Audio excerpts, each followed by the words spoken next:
I came across an interesting question recently. What would be worth more money today? The Mona Lisa or the heirloom seal of the realm? The response I saw was that if the heirloom seal of the realm still existed and someone used it to stamp a piece of toilet paper, that piece of toilet paper would be worth more than the Mona Lisa. That's pretty crazy. Hey everyone, I'm Amy. Today we're going to talk about the heirloom seal of the realm, the 传国玉玺, and its presence in Chinese history. So what exactly is this seal, and why would it be worth that much? Well, it's not because it's older, and it's not because it's more beautiful. Instead, for over 2,000 years, the seal was believed to hold the right to rule China itself. It was a piece of jade, roughly 4 inches square, carved with 8 Chinese characters. 受命于天, 继寿永昌. Having received a mandate from heaven, may the emperor lead a long and prosperous life. Starting with the very first emperor of China, whoever held the seal was considered to be the legitimate emperor of China. If the seal was up for sale today, some have speculated that it could be worth over $1 trillion. But here's the thing. Nobody knows where the seal is today. Many people believe that it was destroyed in a fire at the end of the later Tang Dynasty in 936 CE. But jade does not really melt in a fire. It would more likely crack or change color, and would certainly leave fragments behind. But nothing was ever found. So, many others believe it is still out there somewhere, buried in an undiscovered tomb or hidden in a private collection.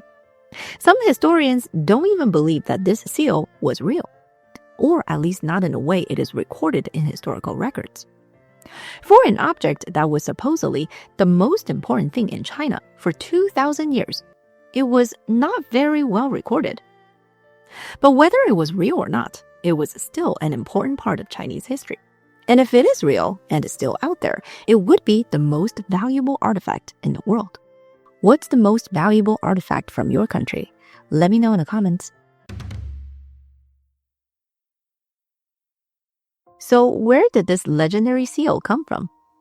Let's start with a famous legend. This legend says that the seal was carved from a piece of jade known as the He Shi Bi, the jade of He. It begins with a man named Bian He, a stone cutter from the state of Chu during the spring and autumn period.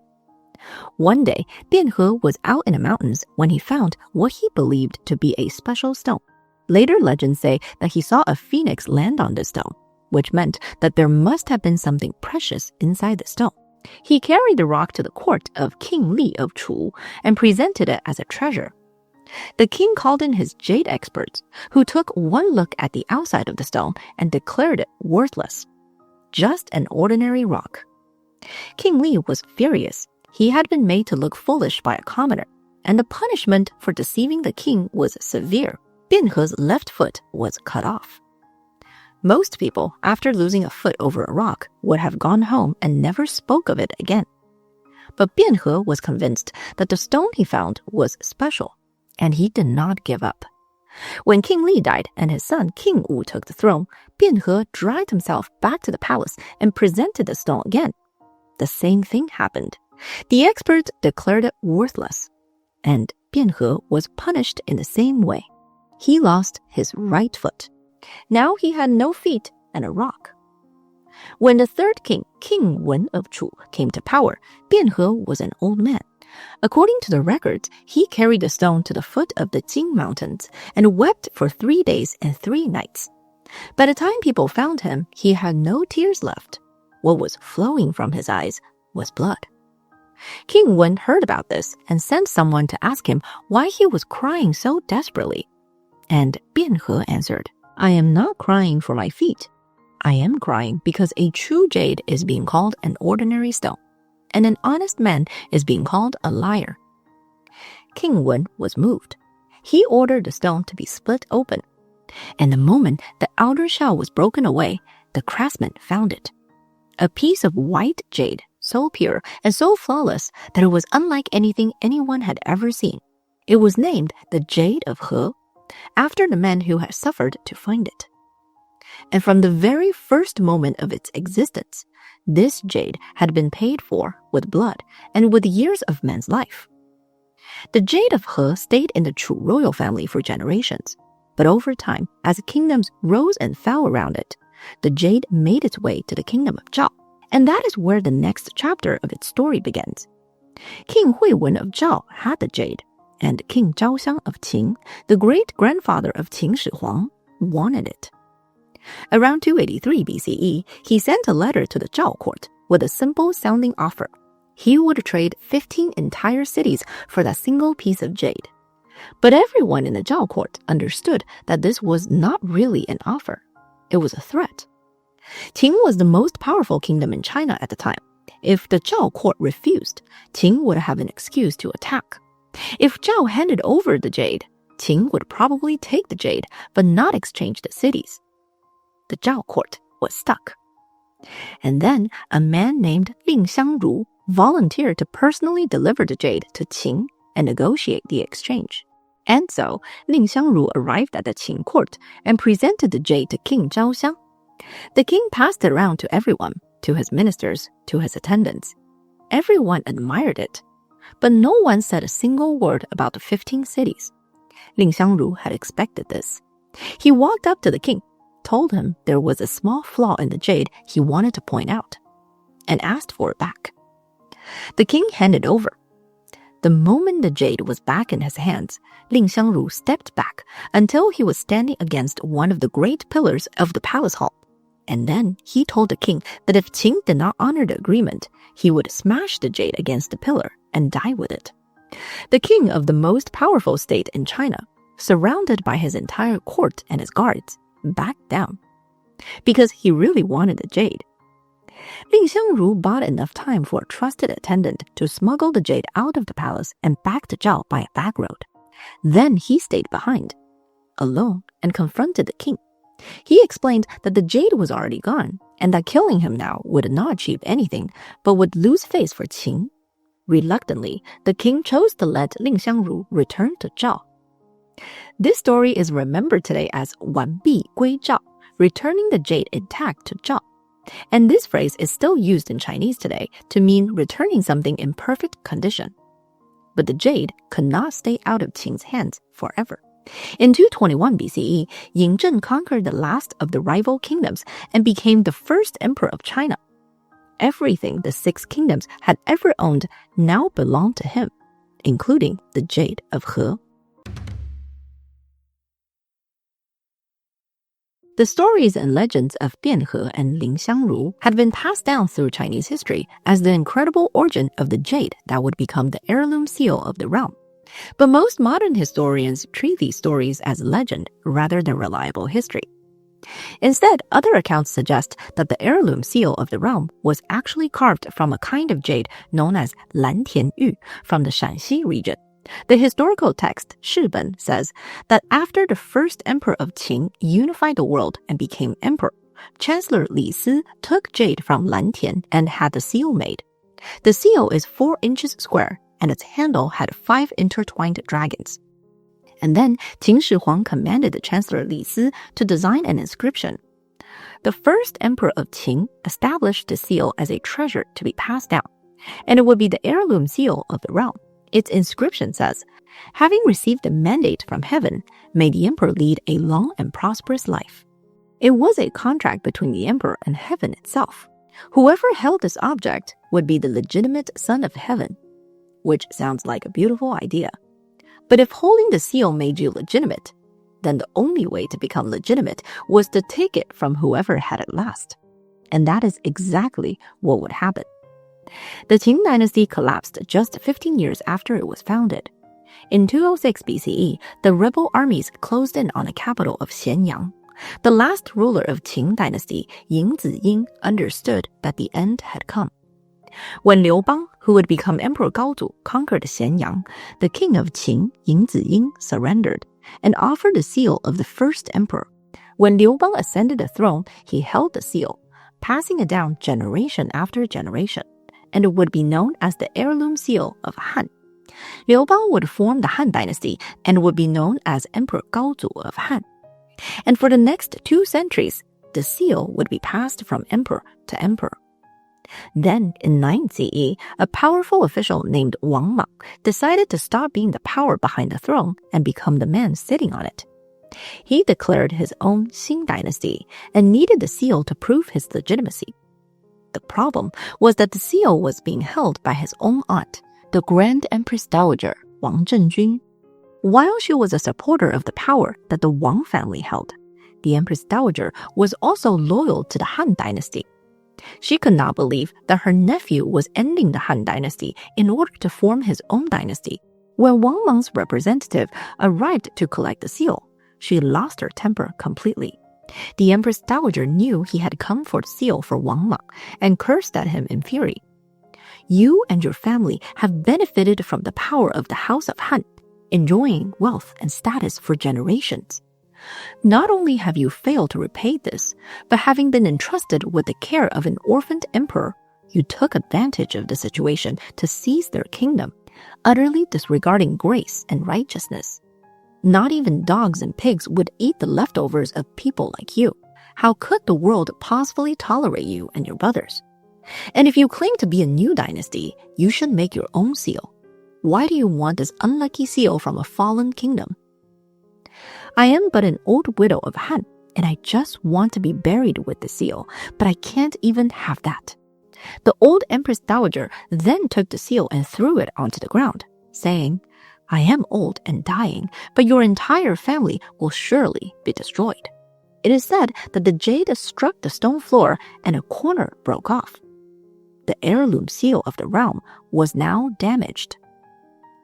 Wang Mang was horrified and had the seal repaired with pure gold, creating a famous gold corner that would become its most distinctive feature for the rest of its existence. Interestingly, this would become a way to authenticate the seal. For the next 1,000 years, whenever someone claimed to have the real seal, the first thing you would check for was that corner of gold. But just as the Empress Dowager had cursed, Wang Mang's Qing dynasty ended quickly and the Han dynasty was restored. The seal had returned to the Han dynasty court, but the Eastern Han dynasty would eventually collapse under the rule of corrupt eunuchs and fell into factional fighting and civil war. In 189 CE, warlords descended on the capital of Luoyang. The city was set on fire. The young emperor was abducted, and the palaces were looted.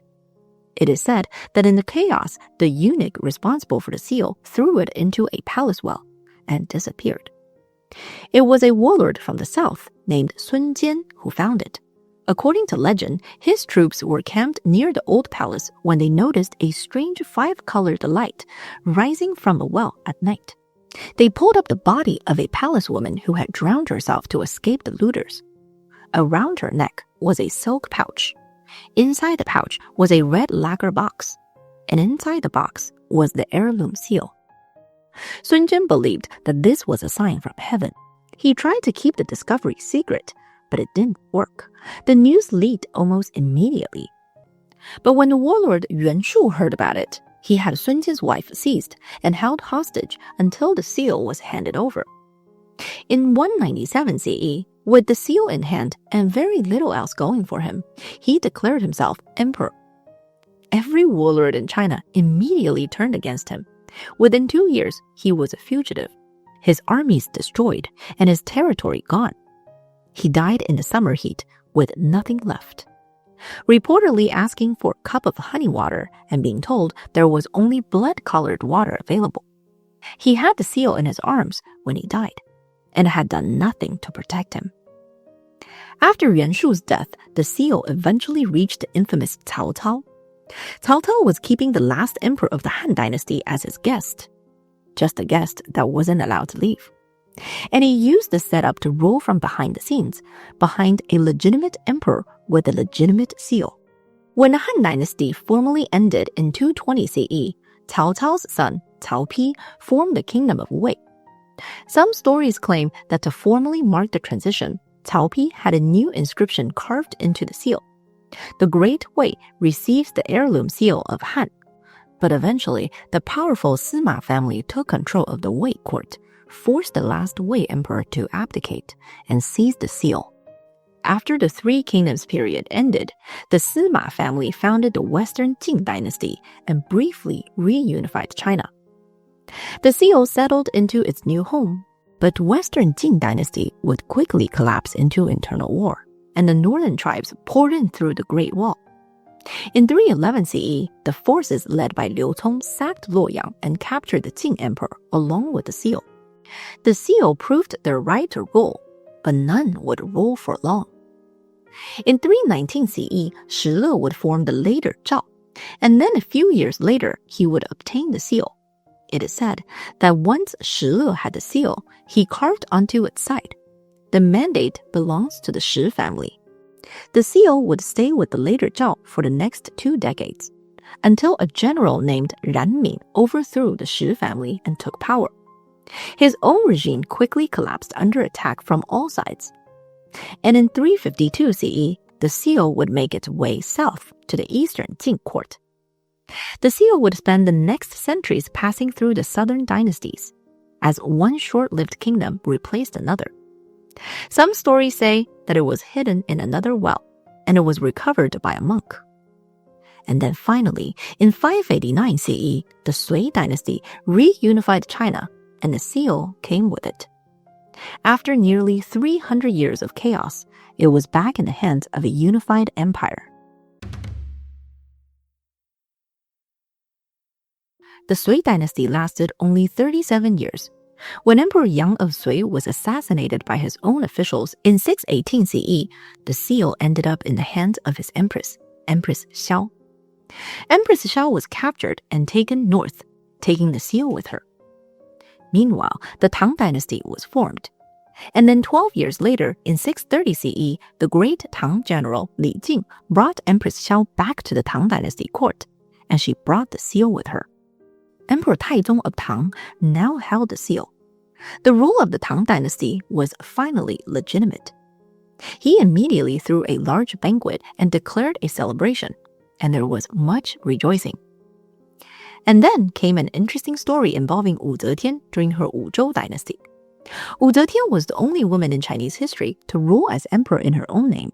And according to this story, one of the first things she did when she got a hold of the seal was decide she didn't like its name. Specifically, it is said that she didn't like the character Xi, the word for imperial seal. She thought it was an unlucky word. So she renamed it to Bao, which means treasure instead. And for a time, it was the Chuan Guo Bao, the heirloom treasure of the realm. After Wu Zetian, the seal returned to the Tang dynasty.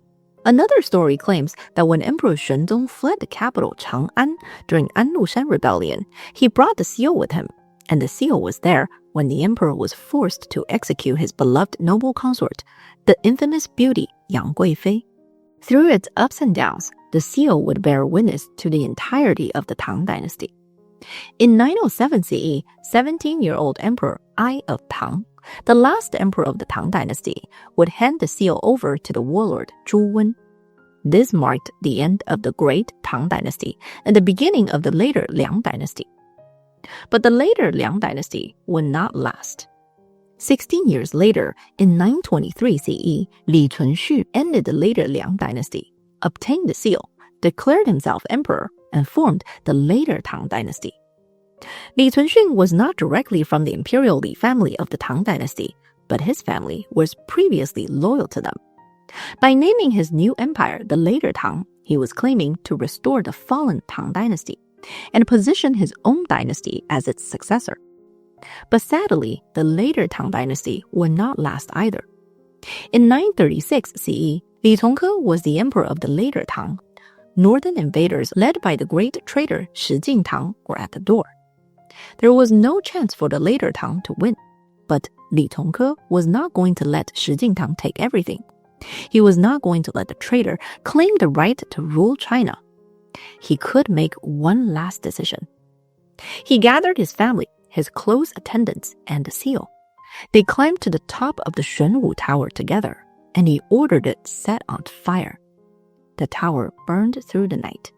When Shi Jingtang's forces arrived the next morning, they searched the ruins, and they found nothing. There was no seal. For the first time in over 1,000 years, there was no seal to pass on. Once the seal vanished into the smoke of the Xuanwu Tower, it entered the realm of legend. For the rest of Chinese history, fake seals kept appearing. During the Song dynasty, a farmer claimed to have dug up a jade seal while working his fields near Xianyang.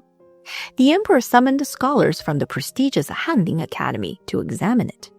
The scholars declared it authentic and used it as proof that heaven still favored the Song dynasty. But most historians today think this was a political performance. The entire story about finding the lost seal feels more fiction than fact, and seems more like a stunt to defend the mandate of heaven for the Song dynasty. Even the Mongol-ruled Yuan dynasty had its own story about the seal. This story suggests that the lost seal was found in a marketplace in the capital city Dadu in 1294 CE. It was supposedly purchased by the minister Bo Yin, and he used it to make ink stamps for his office.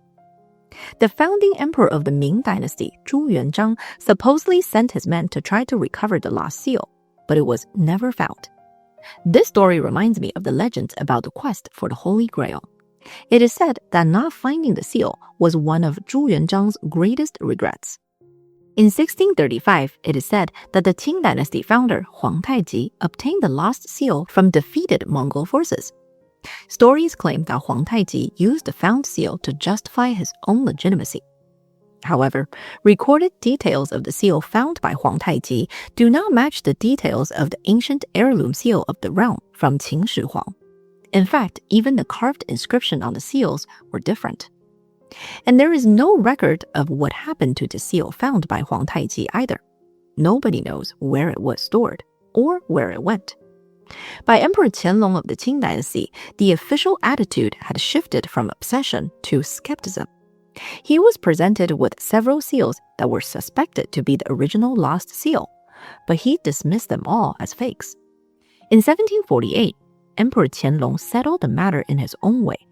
He commissioned a set of 25 imperial seals, known as the Qing 25 Bao. The Qing dynasty didn't need the heirloom seal of the realm. It would create its own seal and prove its own legitimacy.